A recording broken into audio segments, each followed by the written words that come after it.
There is a specific kind of silence that follows a decision, the decision to stop texting first, to stop filling the empty spaces, to stop being the one who is always there, always ready, always available. The phone lies on the table, dark and quiet. And in the beginning, this quiet feels loud. It's not a peaceful silence. It's a taut, vibrating silence, filled with the ghosts of messages you would have sent. Your thumb might still hover over the screen. Your body still holds the posture of waiting. You've consciously withdrawn your energy, but your nervous system hasn't gotten the memo yet. It's still braced for the familiar rhythm of pursuit and response, of giving and hoping. And then, something strange happens. This new absence, your absence, begins to take up space. It's not just a lack of your presence. It feels like a presence in itself, a question mark hanging in the air between you. You wonder, does he feel it? Does this silence echo in his world the way it screams in yours? The common advice tells you this is a power move, a tactic. Go no contact, they say. Make him miss you. But your soul knows it's deeper than that. This wasn't a move in a game. It was an act of survival. It came from a place of profound exhaustion, from the slow, painful realization that you were giving more than you were receiving, that you were maintaining a connection that perhaps couldn't stand on its own. You didn't stop being available to manipulate him. You stopped because you could no longer afford to abandon yourself. And now, in this quiet, the real question emerges. Not, when will he text, but, what was actually happening between us? What was he really connecting with? Was it you, the real, complex, living woman? Or was it the convenience of your presence, the reliability of your emotional support? Was he in love with you, or was he in love with how you made him feel about himself? This is where the surface-level advice fails us, because the answer doesn't lie in his texting habits. It lies in the invisible world of the psyche. It lies in a dynamic that Carl Jung spent his life mapping, the world of projection and the unconscious. What happens when a woman stops being available is not just a shift in relationship dynamics. It's a profound psychological event. It's the moment a mirror is suddenly taken away, forcing a man to see not your absence, but his own reflection, perhaps for the very first time. Before you withdrew, the dynamic was likely predictable. You gave, he received. You initiated, he responded. You offered warmth, reassurance, understanding. You were the keeper of the connection's flame. You might have told yourself this was just your role, that you were the more emotionally expressive one, the more caring one. But on a deeper level, you were performing a crucial and draining psychological function. You were serving as a screen. A perfect, receptive screen onto which he could project a vital part of his own unconscious. In Jungian psychology, this is connected to a powerful archetype in the male psyche, the anima. The anima is the inner image of the feminine, the unconscious feminine side of a man. It's not about his feminine side in a superficial sense. It's a complex, multifaceted energy that holds his capacity for relationship, for emotion, for creativity, for soul. It is often an idealized, almost magical figure in his inner world, a composite of his mother, past lovers, and cultural images of what a woman is. For many men, especially those less connected to their own emotional world, the anima remains a vague, unconscious force. He doesn't experience it within himself. Instead, he unconsciously seeks it outside of himself. He looks for a woman who can carry it for him. He projects this idealized image onto a living person. And when he found you, and you were available, understanding, and emotionally generous, the projection stuck. He wasn't seeing all of you. He was seeing the parts of you that matched his inner, idealized image. Your kindness confirmed his anima's gentleness. Your emotional availability confirmed his anima's nurturing power. Your presence soothed a deep, unconscious longing in him to connect with this part of himself. So, he wasn't just in a relationship with you. He was in a relationship with his own projected soul image. And you, without realizing it, were holding up the mirror. You were keeping the image alive with your constant energy, your constant availability. The love and attraction he felt were, in large part, his fascination and relief at finally seeing his own soul reflected back at him. This is why the connection may have felt so intense, yet so strangely hollow. It's why he might have seemed so captivated, yet so unwilling to truly commit or see the real you, with your own needs, your own flaws, your own separate life. He didn't need the real you, he needed the mirror, and then you stopped. You put the mirror down. This is not a small event for his psyche, it is a crisis. The screen has gone blank. The image he relied on to feel whole, to feel connected to his own emotional depth, has vanished. His first reaction is often confusion. His ego, the conscious part of his mind, doesn't understand what happened. On the surface, you just stop texting as much. Why does it feel so catastrophic? His conscious mind might rationalize it. She's busy, she's playing games, she's met someone else. His ego will try to create a simple, logical story to protect itself from a much more terrifying truth. The truth is, he is experiencing a withdrawal, not from you, the person, but from the projection. The energy source that was feeding his inner world has been cut off. He is suddenly alone with himself, without the comforting reflection of his idealized anima. This is where his behavior can become erratic and contradictory. He might pull back even further, out of pride or fear. His ego feels rejected. The projection was a form of unconscious control. If the screen no longer reflects what he wants, his ego might decide the screen is broken and discard it. This is the man who disappears completely, leaving you to believe he never cared at all. In a way, his ego is protecting him from the pain of seeing that the connection was a fantasy. But there is another possibility. The absence of the projection can create an unbearable void. The silence you created is not empty for him. It's filled with the unsettling static of his own unmet psyche. The anima image, no longer held steady by your availability, begins to flicker. He feels a phantom limb-like pain. He feels a longing, a discomfort, a pull, but he often misinterprets it. He thinks, I miss her. What his unconscious is actually saying is, I have lost contact with a vital part of myself. This is the man who starts to reappear. He might send a low-effort text, a meme, a hey, how are you? He might view your social media stories, a small passive way of trying to get the mirror back up, to see if the image will reappear. He is not necessarily reaching out to connect with you. He is reaching out to soothe the anxiety of his own inner disconnection. He is checking if the screen still works.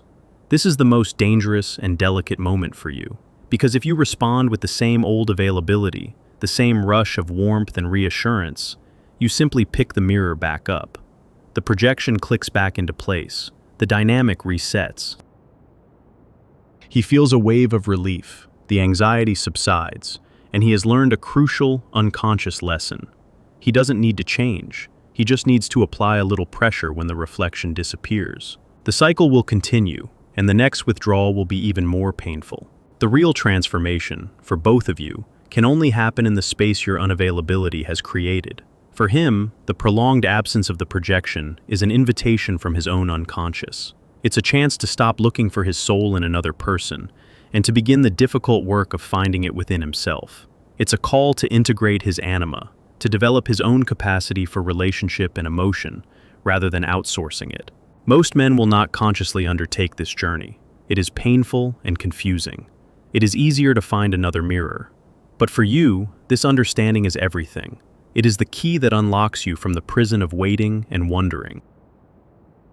What happens to him is no longer the central question.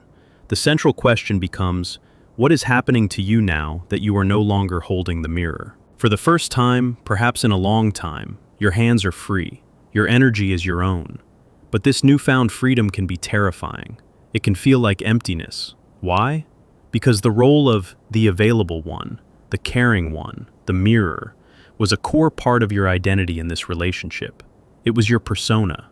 The persona, in Jungian terms, is the social mask we wear. It's the version of ourselves we present to the world. For many women, conditioned by society and personal history, the persona of the endlessly giving, nurturing, and accommodating partner is a powerful one. It feels good. It gets validation. It makes us feel needed and therefore valuable. But beneath the persona lies the shadow. The shadow is everything we are, but choose not to be. It contains the parts of ourselves we have repressed or denied. And for the woman who is overgiven, her shadow often contains her own unmet needs. Her anger at being taken for granted, her desire to be pursued, to be cherished, to be seen for who she is, not just for what she provides. her own raw, untamed power. Being his mirror kept your shadow safely hidden.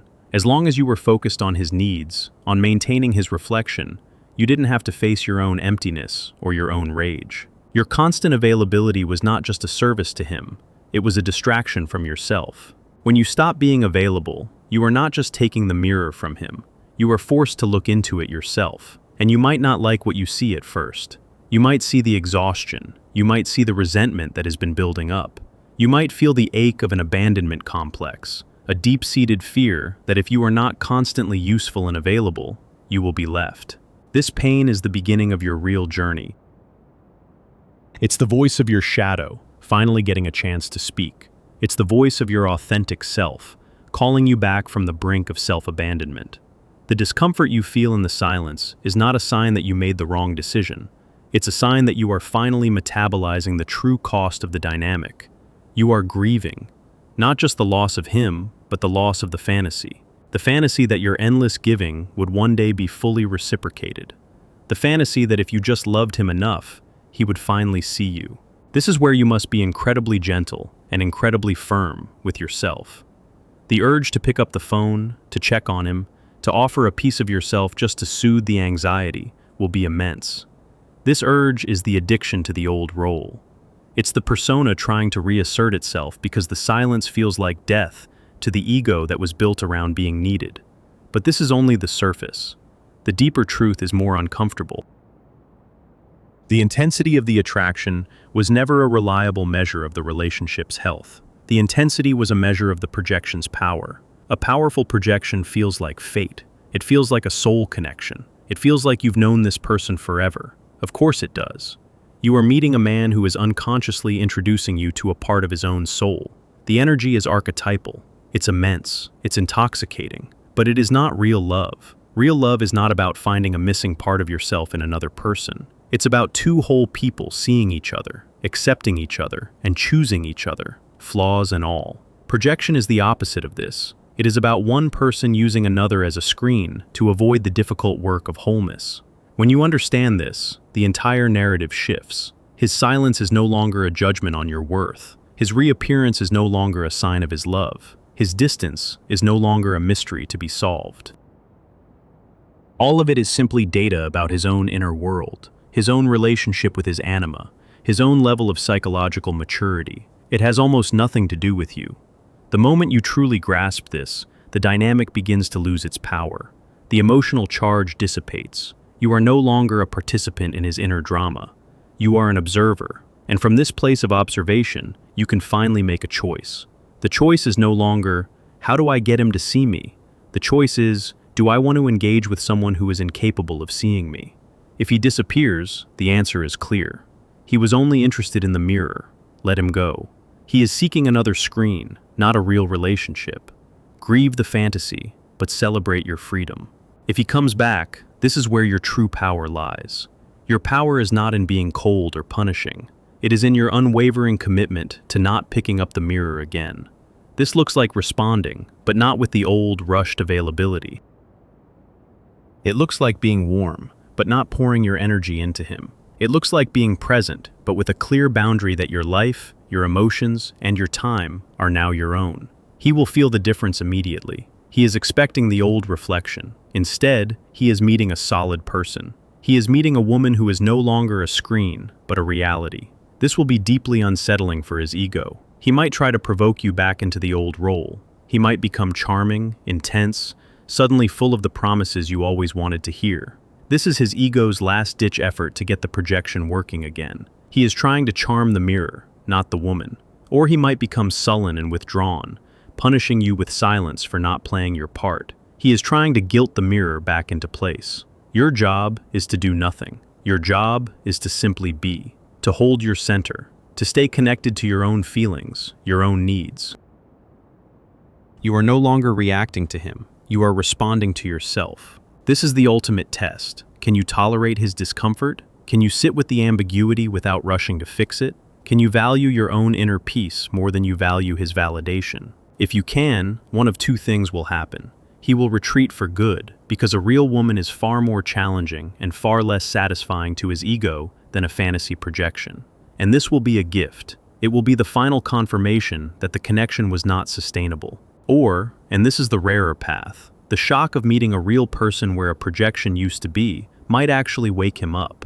It might be the catalyst that forces him to finally confront his own inner world. He might begin, clumsily and imperfectly, to try to relate to you as you are, not as he needs you to be. He might start asking real questions. He might start sharing something of his true self. But here is the most important part. You cannot make this your goal. To hope for his transformation is just another way of holding up the mirror. It's another way of making your well-being dependent on his growth. Your goal is your own transformation. Your goal is to become a woman who no longer needs to be a mirror to feel valuable. A woman whose availability is a conscious choice, a gift offered freely, not a compulsive strategy to avoid abandonment. This process is your individuation. Individuation is the Jungian term for becoming a psychologically whole and distinct individual. It's about withdrawing our projections from the world, integrating our shadow, and living from a centered place of self. This relationship, this painful silence, this entire dynamic was not a mistake. It was a curriculum. It was an assignment from your own soul, designed to teach you exactly this. It was designed to force you to put down the mirror and finally see your own face. If this journey names something you have felt but never been able to articulate, take a moment to acknowledge it. This is not about blame, it's about awareness. The awareness that you participated in a dynamic that ultimately cost you your sense of self, and the awareness that you now have the power to choose a different path. So, what do you do now, in the quiet? You turn your attention inward. You feel the ache of the empty space, and instead of filling it with thoughts of him, you fill it with yourself. You ask yourself the questions you wanted him to ask. How are you, really? What do you need? What brings you joy, separate from any relationship? You rebuild your life not as a stage to make him want to return, but as a sanctuary for yourself. You reconnect with friends. You dive into your work or a creative project. You spend time in nature. You do anything and everything that reminds you that you are a whole, complete universe in and of yourself. You are not a reflection. You are the source of light. The question is no longer whether he will return. The question is who you are becoming while he is gone. Are you becoming more anxious, more obsessive, more lost? Or are you becoming more grounded, more self-aware, more serene? This is the work. It is quiet, internal, and not at all glamorous. It is the work of reclaiming the scattered pieces of yourself that you projected onto him, the hope for wholeness that you thought he could provide. When a woman stops being available, what happens to the man is his story. It is his journey with his own soul, his own anima. You are not responsible for it. What happens to the woman is your story. It is your journey back to your own center. It is the moment you realize that your value was never in your availability to him, but in your presence to yourself. If he does come back, he will not find the girl who held the mirror. He will find a woman. And a woman is not a screen for a fantasy. She is a reality to be met. Not all men are ready for reality, but that is no longer your concern. Your concern is to be so rooted in your own reality, so in love with your own authentic self, that anyone who needs you to be a mere reflection will simply fade away, unable to stand in the light of your wholeness. Your silence is not a game. It is not a tactic. It is a homecoming. It is the sacred space where you finally stop waiting for him to choose you, and you choose yourself, fully and forever. My availability is no longer a resource for others. It is the space where I meet myself. This is not merely a mental shift. It is a physical one. Pay attention to your body. Where did you used to hold the tension of this dynamic? Was it a tightness in your chest as you waited for a reply? A clenching in your jaw as you typed out a carefully worded message, designed not to seem too needy? Was it a shallow breath held in your lungs? A posture of constant, low-grade anticipation? When you truly withdraw your energy, your body begins to unclench. You might notice, one afternoon, that you are breathing more deeply. The chronic ache in your shoulders, the one you'd attributed to work or stress, might begin to ease. This is the body's memory releasing the pattern of self-abandonment. You were physically contorting yourself to hold the shape of his needs, to be the receptive container for his projections. Now, your body is slowly, creakily, returning to its natural state. A state of sovereignty. It is remembering how to exist for its own sake. The energy that was once directed outward, scanning the horizon for his approval, now flows back inward. It becomes a warmth in your own belly, a solidness in your feet on the ground. You are no longer a satellite in his orbit. You are your own center of gravity. This reclamation of physical space is directly tied to the integration of your shadow. That anger and resentment the script mentioned earlier, it's not something to be ashamed of. It is sacred fuel.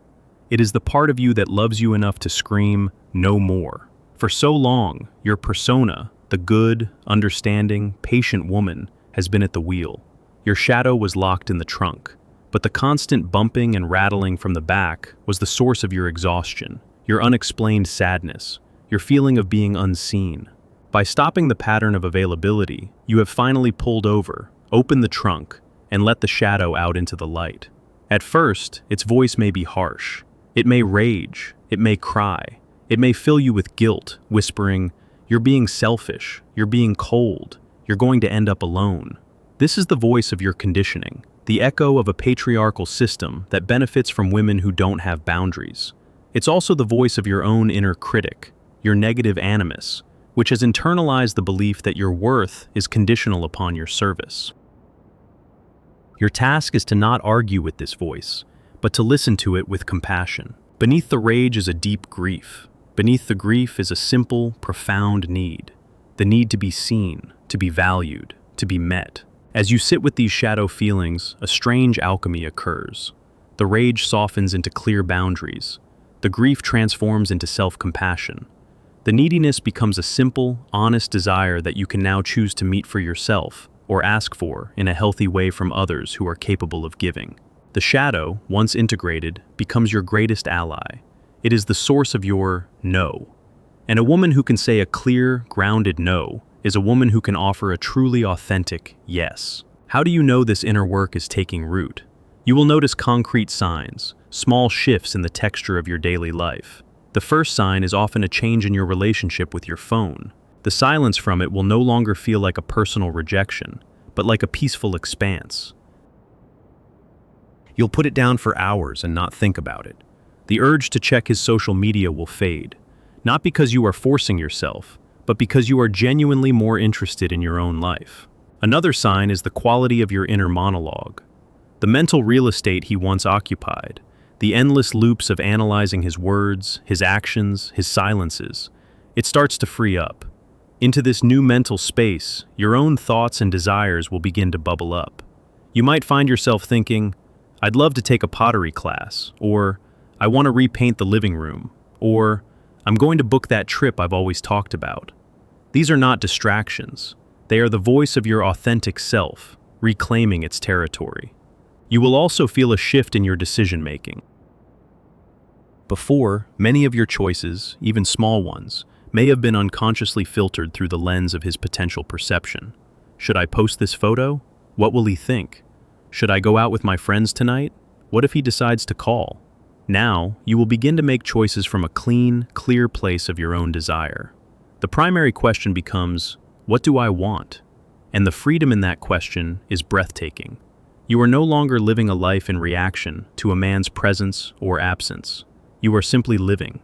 And then, just when you feel you have truly arrived in this new, solid sense of self, the universe may send you a final exam. This is the late practical test. It won't come when you are still raw and hurting. It will come months, maybe even a year later, long after you've stopped waiting. It will arrive on a quiet Tuesday afternoon. A text message, his name on your screen. But this time, your body will not jolt with a spike of cortisol and hope. Your heart will not pound in your chest. Instead, you will feel a profound stillness, a quiet curiosity. You will look at his name as if he were a character from a book you read a long time ago. The emotional charge is gone. His message might be apologetic, reflective. He might say he's done a lot of work and that he realizes what he lost.